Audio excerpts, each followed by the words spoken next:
बचपन से हम सुनते आते हैं कि माँ बाप के चरणों में स्वर्ग होता है। उनकी सेवा से बड़ा कोई धर्म नहीं और कोई बड़ा पुण्य नहीं। लेकिन न जाने क्यों बड़े होते ही हम ये सब भूल जाते हैं। इस भावुक कहानी को पढ़कर शायद कुछ लोगों को वो सारी बातें याद आ जाएंगी। दीदी यार तो है ना, कल माँ का श्राद्ध है। हमने बड़ी पूजा रखी है उनके आत्मा की शांति के लिए, इसीलिए आपको सह परिवार के साथ आना ही है। रूही अपने नंदन कोमल को फोन पर कहती है। तभी कोमल उसकी भाभी को बोली, मैं नहीं आ सकती, आपको तो पता ही है कि उनको छुट्टी नहीं मिलेगी। अरे दीदी ऐसे कैसे, माँ के जमाई और बेटी उनके श्राद्ध में नहीं आएंगे तो उनको शांति कैसे मिलेगी, इसीलिए आपको आना ही पड़ेगा। बाकी मुझे कुछ भी नहीं पता।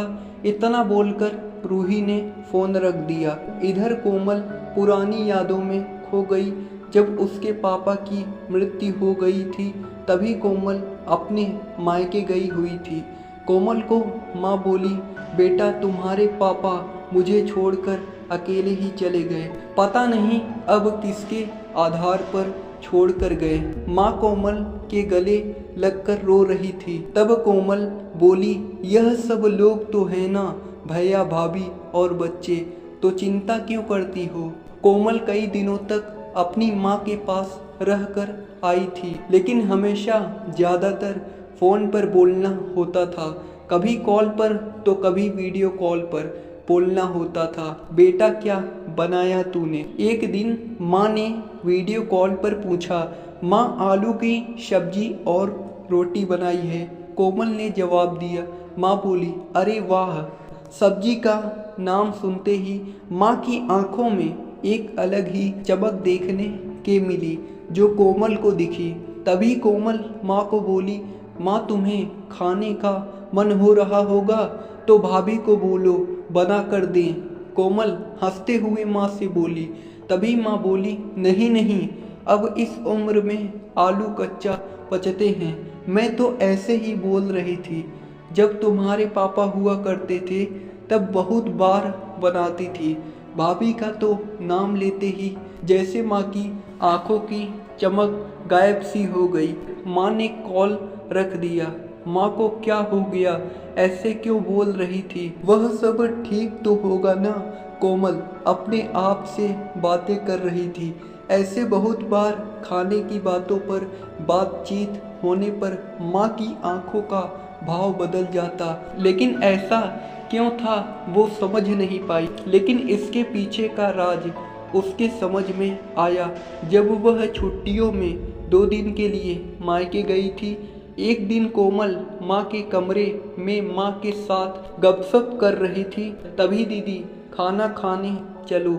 रूही माँ के कमरे में आकर कोमल को बोली, चलो माँ तुम भी खाना खा लो।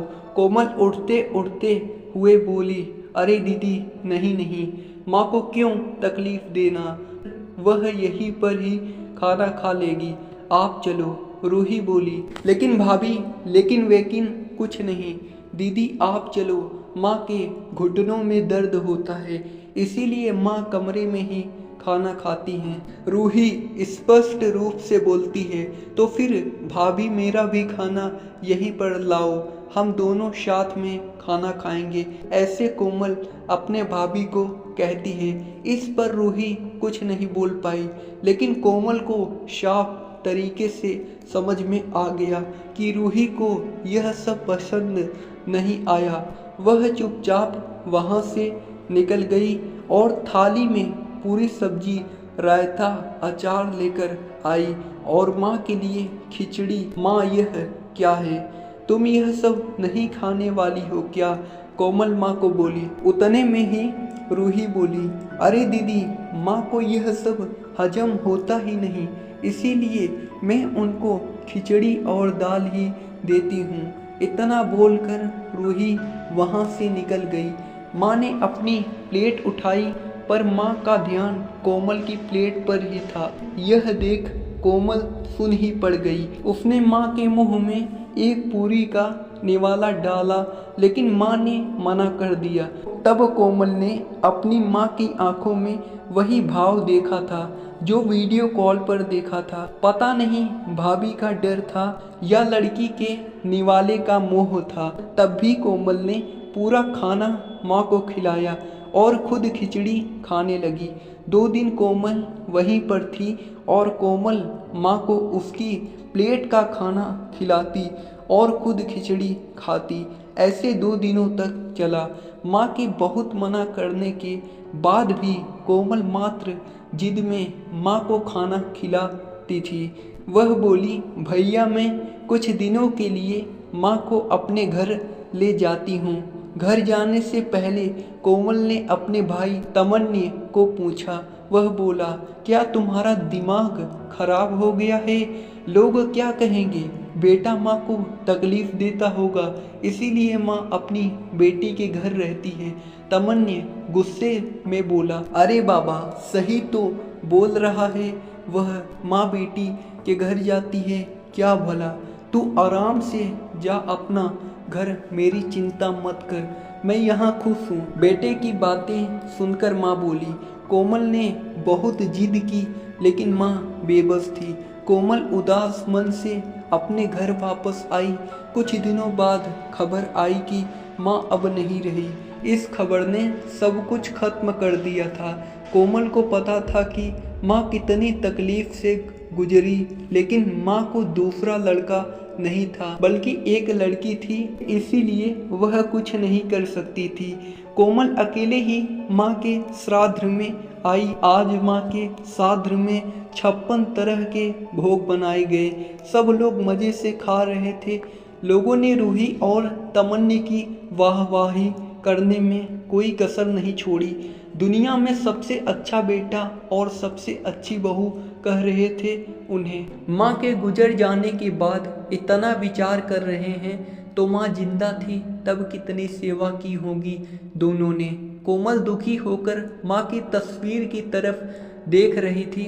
तभी दीदी, चलो आप भी खाना खा लीजिए, रूही कोमल को बोली, जो माँ के रूप में माँ की तस्वीर सीने से लगाकर रो रही थी। वह बोली, नहीं भाभी, मुझे नहीं खाना। लेकिन क्यों? आप नहीं खाना खाओगी तो माँ की आत्मा को कैसे शांति मिलेगी? रूही कोमल को बोली, भाभी, जिस खाने के लिए मेरी माँ जब जिंदा थी तब तरसती थी, उसे मरने के बाद दे रहे हो तो वो कैसे तृप्त होगी? सोच कर देखो एक बार। आज आपको पकवानों का ढेर लगाया है। माँ जिंदा थी तब आपने उनकी मनपसंद खाने के 2 निवाले खिलाए होते तो माँ वैसे ही तृप्त हो चुकी होती। वही माँ का असल में श्राद्ध कहलाता। यह जो भी हो रहा है वह सिर्फ एक दिखावा है। इसकी वजह से माँ कैसे तृप्त हो पाएंगी? और जो घर से मेरी माँ अतृप्त होकर चली गई, वह घर से मैं कैसे खाना खा सकती हूँ भला? कोमल चिढ़कर रूही से बोली। तभी वहाँ पर तमन्नी भी आ गया। भगवान की लाठी में आवाज नहीं होती है भैया भाभी, वो जब भी किसी पर पड़ती है ना, तब जख्म बहुत गहराई तक और न भरने वाली होती है। आप भी तो 2 बच्चों के माता पिता हो, लेकिन मैं भगवान से दुआ जरूर करूंगी कि आप जब तक जिंदा हो तब तक आपको अतृप्त ना रखें। माँ ने तो अपना वनवास भोग कर कहीं नया जन्म लिया होगा, लेकिन आपकी जिंदगी बहुत बड़ी है। कोमल यह सब बोलकर माँ की तस्वीर लेकर चली गई। पीछे रूही और तमन्नी की गर्दन शर्म से झुक गई। दोस्तों, माँ बाप जिंदा हैं तब तक उनकी सेवा करना, उनकी हर एक इच्छा पूरी करना, वही उनका असली श्राद्ध होता है। उनकी मृत्यु के बाद कितने भी 56 भोग बनाए सब व्यर्थ।